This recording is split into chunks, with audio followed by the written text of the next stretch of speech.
Honorable Prime Minister.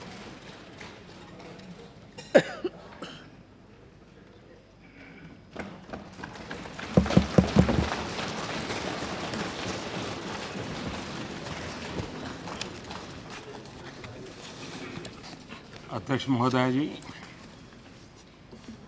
मैं सदन के सभी सदस्यों की ओर से और मेरी तरफ से इस 16वीं लोकसभा के पूरे कार्यकाल को अध्यक्षा के रूप में जिस धैर्य के साथ, संतुलन के साथ और हर पल मुस्कुराते रहते हुए आपने सदन को चलाया, इसके लिए आप अनेक अनेक अभिनंदन के अधिकारी हैं। देवी अहल्या जी का जीवन, उनकी शिक्षा, आपके मन पर उसका बड़ा प्रभाव है और उससे पाई हुई शिक्षा को, उससे पाए हुए आदर्शों को यहाँ चरितार्थ करने के लिए आपने हर पल कोशिश की है और उन्हीं आदर्शों को चलते हुए कभी दाईं तरफ के लोगों को तो कभी बाईं तरफ के लोगों को आपने उस तराजू से तौल करके कभी कोई कठोर निर्णय भी किए हैं, लेकिन वो मूल्यों के आधार पर लिए हुए हैं, आदर्शों के आधार पर लिए हुए हैं और लोकसभा की उत्तम परिपाटी को बनाने के लिए वो सदा सर्वदा उपयुक्त रहेंगे, ऐसा मेरा पूरा विश्वास है। आपने जिस स्त्री संगठन का शुरुआत की, मैं समझता हूँ कि नए सदस्यों के लिए ये अपने आप में बहुत उपकारक काम आपने किया है। उसने डिबेट को, उसके कंटेंट को, जानकारियों को और अधिक समृद्ध करने की बहुत बड़ी भूमिका अदा की है। अध्यक्ष महोदया, 2014 में मैं भी उन सांसदों में से एक था जो पहली बार आए थे। न मैं इसकी ज्योग्राफी भी जानता था, न किस गली से कहाँ जाते हैं वो भी पता नहीं था, बिल्कुल नया था और हर चीज़ को बड़ी जिज्ञासा से देखता था, ये क्या है, यहाँ क्या है, ऐसा सब देख रहा था। लेकिन जब मैं यहाँ बैठा तो ऐसे ही देख रहा था, एक बटन किस चीज़ के हैं, क्या है, समझने की कोशिश करता था। तो मैंने यहाँ एक प्लेट देखा। उस प्लेट पर, क्योंकि मेरी तो जानकारी है कि मेरे पहले 13 प्रधानमंत्रियों ने इस स्थान पर रह करके अपना दायित्व निभाया है, लेकिन मैंने प्लेट देखा, उसमें सिर्फ 3 ही प्रधानमंत्री के नाम हैं। ऐसा क्यों हुआ होगा, क्या तर्क होगा? जो लिबरल विचार के बहुत बड़े विद्वान लोग रोज उपदेश देते रहते हैं, वो जरूर इस पर चिंतन करेंगे और कभी न कभी हमारा मार्गदर्शन करेंगे। लेकिन यानी हर चीज़ मेरे लिए एक नई थी, जिज्ञासा थी और उसी समय से मैं देख रहा हूँ कि काम हमारा करीब करीब 3 दशक बाद एक पूर्ण बहुमत वाली सरकार बनी और आज़ादी के बाद पहली बार कांग्रेस गोत्र की नहीं है, ऐसी पूर्ण बहुमत वाली सरकार बनी।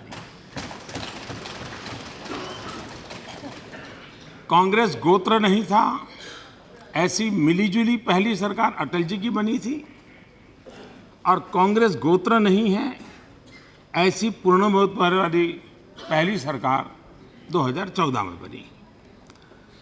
और इन 16वीं लोकसभा में 17 सत्र हुए, 8 सत्र ऐसे रहे जिसमें 100% से अधिक काम हुआ और औसतन हम देखें तो करीब 85% आउटकम के साथ आज हम विदाई ले रहे हैं। संसदीय मंत्री का अपना एक दायित्व रहता है, तोमर जी अभी संभाल रहे हैं। प्रारंभ में वेंकैया जी देखते थे, कुशलता से उन्होंने निभाया। अब उपराष्ट्रपति पद पर और हमारे वरिष्ठ सदन के संचालक के रूप में भी एक अहम भूमिका निभा रहे हैं। अनंत कुमार जी की कमी हमें जरूर महसूस हो रही है, एक हंसते खेलते दौड़ते हमारे साथी की, लेकिन इन सब ने जो काम किया उनका भी मैं अभिनंदन करता हूं। ये 16वीं विधानसभा 16वीं लोकसभा, इस बात के लिए भी हमेशा हम गर्व करेंगे क्योंकि देश में इतने चुनाव हुए, उसमें पहली बार सबसे ज़्यादा महिला सांसद वाला ये हमारा कालखंड है, सबसे ज़्यादा। ये अपने आप में उसमें भी 44 महिला सांसद पहली बार आई थी, ये भी अपने आप में। और पूरे कार्यकाल में देखा है महिला सांसदों का प्रतिनिधित्व, पार्टिसिपेशन और बातचीत की ऊंचाई हर प्रकार से हमने रजिस्टर करनी चाहिए, उतनी ऊंची थी। सभी महिला सांसद अभिनंदन के अधिकारी हैं। देश में पहली बार कैबिनेट में सर्वाधिक महिला मंत्री हैं और देश में पहली बार सिक्योरिटी से संबंधित कमेटी में 2 महिला मंत्री प्रतिनिधित्व कर रहे हैं, रक्षा मंत्री और विदेश मंत्री। ये भी अपने आप में, और ये भी खुशी की बात है कि पहली बार स्पीकर महिला है, साथ साथ हमारे रजिस्ट्रार जनरल भी, हाँ सिक्योरिटी जनरल भी, वो भी हमारे यहाँ महिला के रूप में विराजमान है। इसलिए लोकसभा सेक्रेटरी जनरल और उनकी सारी टीम को और यहाँ के पूरे परिसर से संभालने वाले हर कोई अभिनंदन के अधिकारी हैं। मैं उनको भी बहुत बहुत बधाई देता हूँ, बहुत अभिनंदन करता हूँ। इस सदन में कोई इसका अर्थ ये न करे कि मैं यहाँ कोई गवर्नमेंट की उपलब्धियाँ बताने के लिए खड़ा हुआ हूँ, लेकिन जो काम इस सदन ने किए हैं, अगर 5 साल का उस ब्यौरा को देखें, और हम सब इसके हिस्सेदार हैं। विपक्ष में रह करके भी उसको ताकत बढ़ाने में काम किया है, पक्ष में रह करके भी उसकी मदद की है, और इसलिए सदन के सभी साथियों का उसमें गौरवपूर्ण योगदान रहता है। हमारे लिए बीते साढ़े 4 वर्षों में, इस कार्यकाल में, हम सब खुशी की बात है कि आज देश दुनिया की 6वें नंबर की इकोनॉमी बना है। इस कार्यकाल का भी वो गौरव का काल है और इसके हम सभी भागीदार हैं। नीति निर्धारण यहीं से हुआ है और $5 ट्रिलियन की इकोनॉमी बनने की दिशा में हम दरवाजे पर दस्तक देने की तैयारी में हैं। इतनी तेज़ी से बढ़ रहे हैं, इसके लिए भी इस सदन की गतिविधियां का अपना बहुत बड़ा रोल है। आज भारत का अपना आत्मविश्वास बहुत बढ़ा है और आगे बढ़ने की बड़ी ताकत होती है आत्मविश्वास, जीतने की ताकत होती है आत्मविश्वास, संकटों से जूझने के सामर्थ्य होता है आत्मविश्वास। आज देश आत्मविश्वास से भरा हुआ है। इस सदन ने जिस सामूहिकता के साथ, जिस गति के साथ, जिस निर्णय प्रक्रियाओं को आगे बढ़ाया है, इस विश्वास को पैदा करने में इसने बहुत बड़ी भूमिका अदा की है। आज विश्व की सभी प्रतिष्ठित संस्थाएं, विश्व मान्य संस्थाएं भारत के उज्जवल भविष्य के संबंध में बिना हिचकिचाहट एक स्वर से उज्जवल भविष्य के संबंध में अपनी संभावनाएं बताते रहते हैं और ये देश के लिए स्वाभाविक रूप से यही कालखंड रहा है कि भारत डिजिटल वर्ल्ड में अपनी जगह बना चुका है, अनेक उपलब्धियां प्राप्त की हैं। ऊर्जा के क्षेत्र में, ऊर्जा बचत के क्षेत्र में भारत ने, दुनिया जब ग्लोबल वार्मिंग की चर्चा कर रही है, उस ग्लोबल वार्मिंग के ज़माने में यह देश है जिसने इंटरनेशनल सोलर अलायंस को लीड किया और जिस प्रकार से आज विश्व में पेट्रोलियम प्रोडक्ट कर रहे देशों की एक गठबंधन की एक ताकत बनी है, वो दिन दूर नहीं होगा जब भारत के इस निर्णय का असर आने वाले दशकों में नजर आएगा। उतनी ही ताकत के साथ इंटरनेशनल सोलर अलायंस एक ग्लोबल वार्मिंग के खिलाफ की लड़ाई, पर्यावरण की रक्षा की चिंता, लेकिन दुनिया को एक अल्टरनेट जीवन देने की व्यवस्था, ये करने में मैं मानता हूँ ये कार्यकाल अपनी बहुत बड़ी भूमिका अदा कर रहा है। स्पेस की दुनिया में भारत ने अपना स्थान बनाया है, लेकिन अधिकतम सैटेलाइट लॉन्च करने का काम इसी कार्यकाल ने दुनिया के लिए भारत की हमारी एक ताकत को बढ़ावा है। एक लॉन्चिंग पैड के रूप में आज विश्व के लिए भारत एक डेस्टिनेशन बना है। वो इकोनॉमिक एक्टिविटी का भी एक सेंटर बनता चला जा रहा है। मेक इन इंडिया की दिशा में, मैन्युफैक्चरिंग के क्षेत्र में भारत आज आत्मनिर्भरता के साथ आगे बढ़ने की दिशा में कई कदम उठा रहा है। वैश्विक परिवेश में आज भारत को गंभीरता से सुना जाता है और मैं कभी-कभी मैं कहता हूँ, लोगों को भ्रम होता है कि भी मोदी हैं या सुषमा जी हैं, इसके कार्यकाल में दुनिया में हमारी इज्जत बहुत बढ़ गई है, दुनिया में वाहवाही हो रही है। वो कहते होंगे लोग, लेकिन रियलिटी जो है वो और है। जिस रियलिटी का मूल कारण है पूर्ण बहुमत वाली सरकार। दुनिया पूर्ण बहुमत वाली सरकार को रिकॉग्नाइज करती है। 30 साल का बीच का हमारा कालखंड वैश्विक परिवेश में इस कमी के कारण देश को बहुत नुकसान हुआ है। 30 साल के बाद 2014 में, क्योंकि जब उस देश का नेता जिसके पास पूर्ण बहुमत होता है, वो जब दुनिया के किसी भी नेता से मिलता है तो उसको मालूम है कि इसके पास मैंडेट क्या है और उसकी अपनी एक ताकत। इस बार मैंने 5 साल अनुभव किया है कि विश्व में देश की एक स्थान बना है और उसका पूरा यश न मोदी को जाता है न सुषमा जी को जाता है, 125 करोड़ देशवासियों के 2014 के उस निर्णय को जाता है। उसी प्रकार से इसी कार्यकाल में विदेशों में अनेक संस्थाओं में भारत को स्थान मिला, विदेशों में सुना गया। अब हम देखें बांग्लादेश, इसी सदन ने सर्वसम्मति से लैंड डिस्प्यूट का सॉल्यूशन किया। ये बहुत बड़ा काम किया। भारत विभाजन से विवादास्पद और बांग्लादेश बनने के बाद संकट के रूप में चला आया, लेकिन उसका समाधान भी इसी सदन ने किया। और मैं समझता हूं कि हमारी अपनी एक विशेषता रही है कि हमने मिलजुल कर इस काम को किया और दुनिया को सर्वसम्मति का संदेश, दुनिया को बहुत बड़ी ताकत देने वाला संदेश गया है। और मैं इसके लिए इस सदन का विशेष रूप से आज फिर से आभार व्यक्त करना चाहता हूं, सभी दलों का आभार व्यक्त करना चाहता हूं।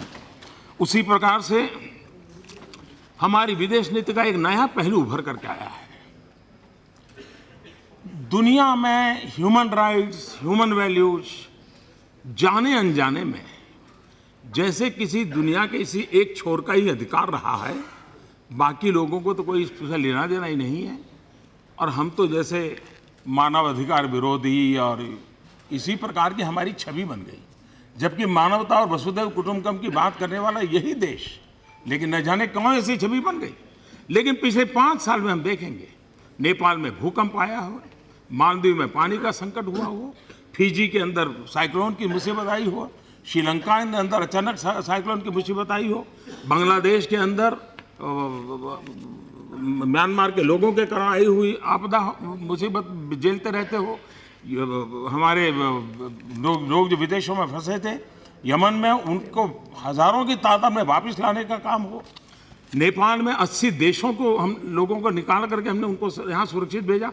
मानवता के काम में भारत ने एक बहुत बड़ी भूमिका अदा की।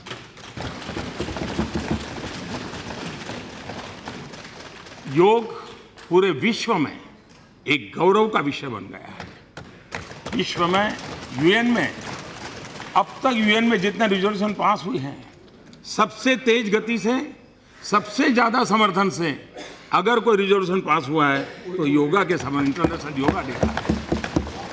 यूएन के अंदर बाबा साहब आम्बेडकर की जन्म जयंती, महात्मा गांधी की जन्म जयंती मनाई जा रही है। विश्व के सभी देशों में बाबा साहब आम्बेडकर के 125 वर्ष मनाए गए, महात्मा गांधी जी की जयंती मनाई गई और गांधी की 150। कोई कल्पना नहीं कर सकता है कि वैष्णव वजन तो तेरे रे कहिए जो हम लोगों की रगों में है।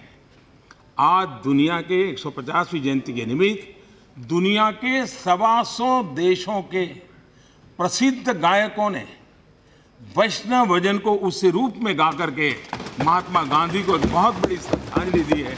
यानी विश्व में एक सॉफ्ट पावर को कैसे ले जाया जा सकता है, इसका एक उदाहरण हम आज अनुभव कर रहे हैं। 26 जनवरी को हमने देखा होगा, महात्मा गांधी को सेंटर में रखते हुए 26 जनवरी की झांकियां, सब राज्य ने किस प्रकार से गांधी को अद्भुत रूप से प्रस्तुत किया। यानी 150वीं जन्म जयंती और महात्मा गांधी को स्मरण करना। हमने इस सदन में, इस कार्यकाल में संविधान दिवस मनाया। हमने इस सदन कार्यकाल में बाबा साहब अम्बेडकर की 150वीं जयंती के निमित्त विशेष चर्चा की। हमने इस सदन में, इस कार्यकाल में यूएन के सस्टेनेबल डेवलपमेंट गोल के लिए समय दिया और सबने मिलकर के सस्टेनेबल डेवलपमेंट गोल के संबंध में चर्चा की। ये अपने आप में नई नई परिपाटियां इसी कार्यकाल के, इसी सदन के आपके नेतृत्व में संभव हुआ है और इसलिए सदन के सभी सदस्य आपके नेतृत्व का अभिनंदन करते हैं, आपका आभार व्यक्त करते हैं।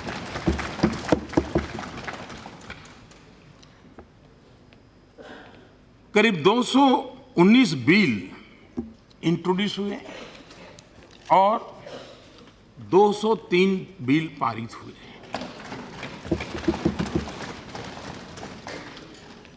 और इस सदन में जो आज सांसद हैं,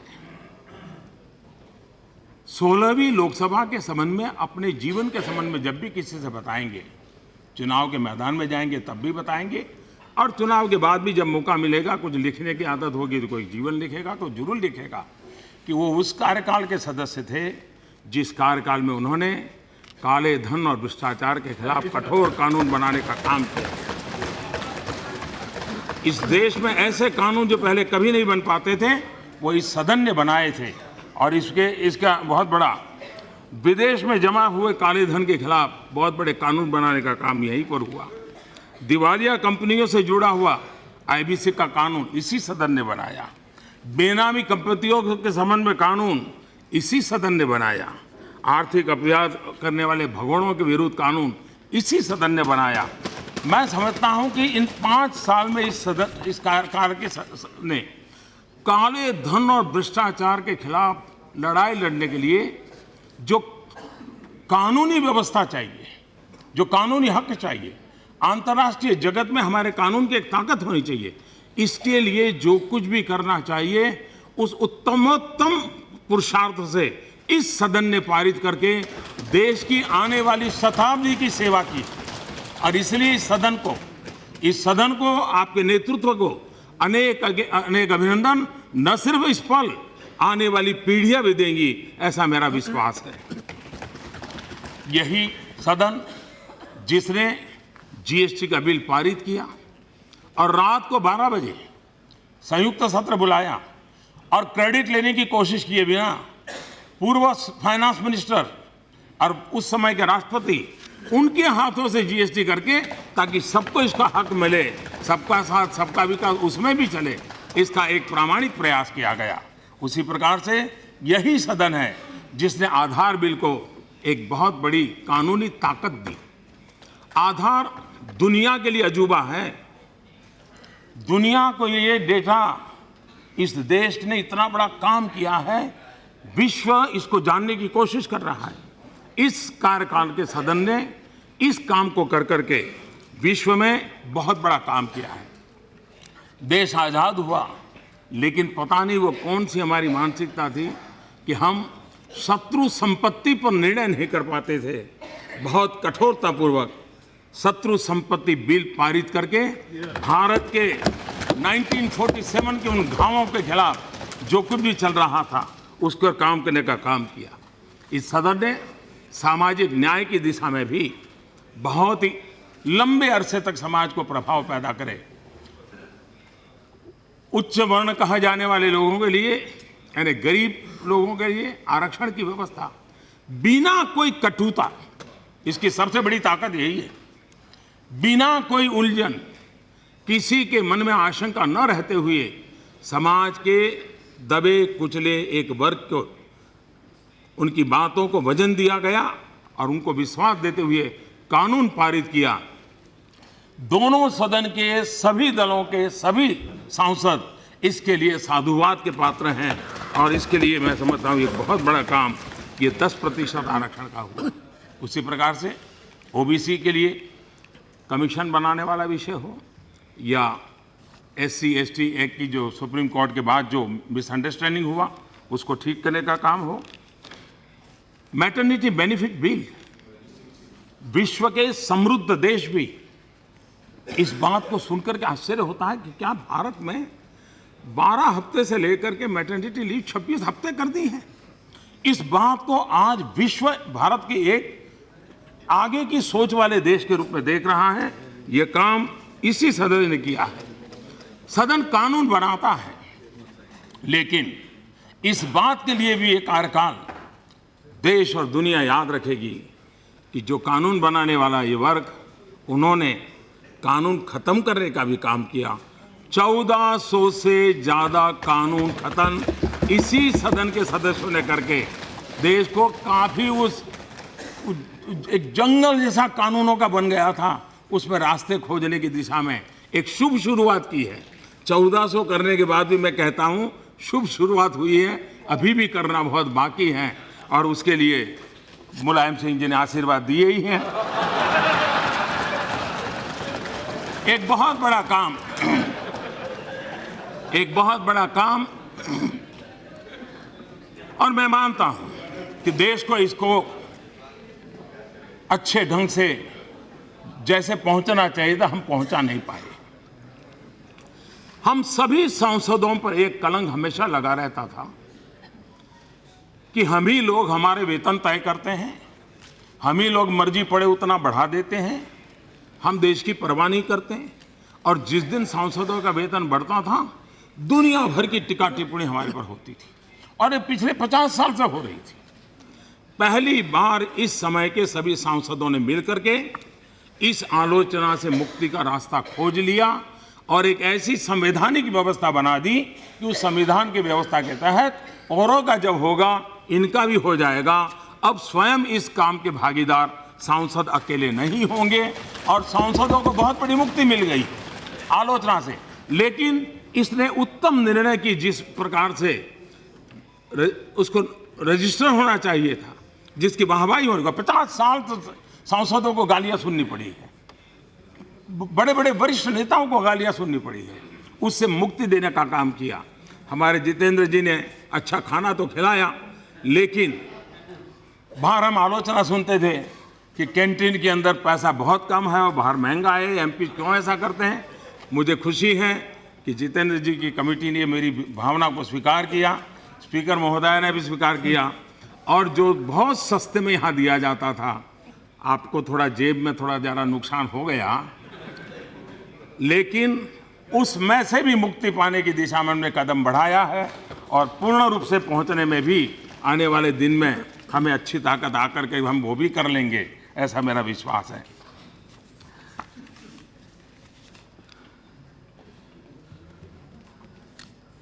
उसी प्रकार से इस सदन को और सी बहुत सी बातों का जरूर आनंद आएगा। हम कभी कभी सुनते थे भूकंप आएगा, लेकिन 5 साल का कार्यकाल का पूरा हो रहा है, कोई भूकंप नहीं आया।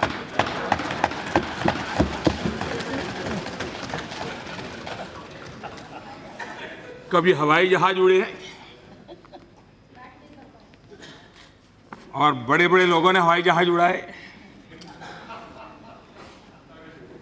लेकिन लोकतंत्र और लोकसभा की मर्यादा इतनी ऊंची है, भूकंप को भी पचा गया और कोई हवाई जहाज उसकी ऊंचाई पर नहीं जा पाया। ये लोकतंत्र की ताकत है सदन के पास।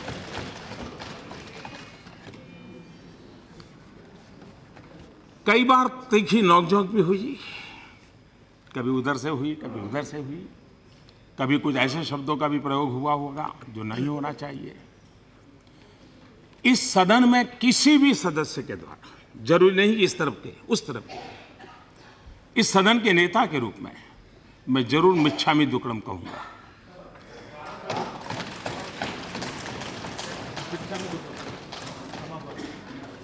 क्षमा प्रार्थना के लिए जैन पर्यावरण पर्व में मिच्छामि दुक्कडम एक बहुत बड़ा संदेश देने वाला शब्द है। उस भावना को मैं प्रकट करता हूं। मल्लिकार्जुन से हमारा भी थोड़ा बहुत रहता था। अच्छा होता आज उनका गला ठीक होता तो आज भी कुछ लाभ मिलता, लेकिन कभी कभी मैं उनको सुन नहीं पाता था, तो बाद में मैं पूरा डिटेल देख लेता था और ये आवश्यक भी था। लेकिन उसके साथ साथ मेरी विचार चेतना को जगाने के लिए उनकी बातें बहुत काम आती थी। एक प्रकार से मेरे भाषण का खातर पानी वहीं से डल जाता था। तो उसके लिए भी मैं खरगे साहब का बहुत आभारी हूं। लेकिन मैं कहूंगा, जैसे कहा गया कि लंबे समय तक पूरा समय बैठना, किसी समय हम देखते थे अडवाणी जी सदन का पूरा समय बैठते थे। मैं खरगे जी को देख पूरा समय, ये हम सांसदों के लिए सीखने वाला विषय। और ये भी कम बात नहीं है कि करीब करीब 50 साल उनके आए हैं इस जनप्रतिनिधित्व के। उसके बावजूद भी जनप्रतिनिधि के नाते मिली हुई जिम्मेवारी को जिस बखूबी आपने निभाया है, मैं आदरपूर्वक आपका अभिनंदन करता हूं।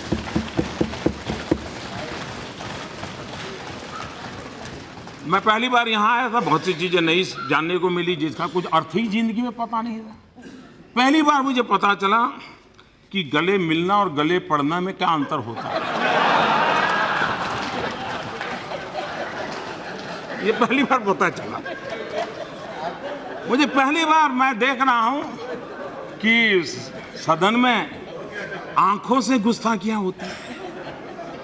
ये आंखों की गुस्ताखियों वाला खेल भी पहली बार इसी सदन में देखने को मिला और ये देश की मीडिया ने भी बहुत को उसको मजा लिया।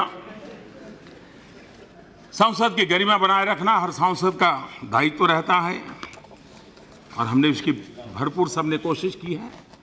इस बार हमारे सांसद महोदय की टैलेंट का भी बड़ा बड़ा अनुभव आया। अभी से मैं एक दिन भाषण कर रहा था राष्ट्रपति जी के ऊपर, ऐसा अट्टहास्य सुनने को मुझे मिलता था इस सदन में। मैं जरूर ये जो एंटरटेनमेंट इंडस्ट्री वाले हैं उनको इस प्रकार के अट्टहास्य की जरूर है, तो ये यूट्यूब से इतना देने के लिए अलाउ कर देना चाहिए। शायद अच्छे अच्छे कलाकार भी ऐसा अट्टहास्य नहीं कर पाते होंगे जो यहाँ पर सुनने को मिलता था।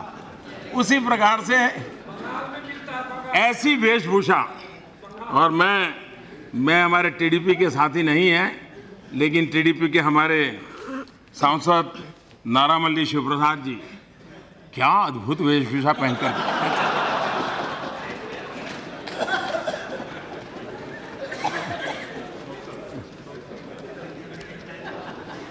सारा टेंशन उनके अटेंशन में बदल जाता था।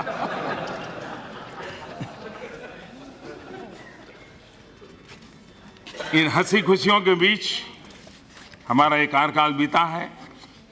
मुझ जैसे एक नए सांसद ने आप सबसे बहुत कुछ सीखा है। आप सबकी मदद से नया होने के बावजूद भी मुझे कभी कमी महसूस होने नहीं दी। आप सब साथियों ने सभी तरफ से सबने और आपके नेतृत्व में, आपके मार्गदर्शन में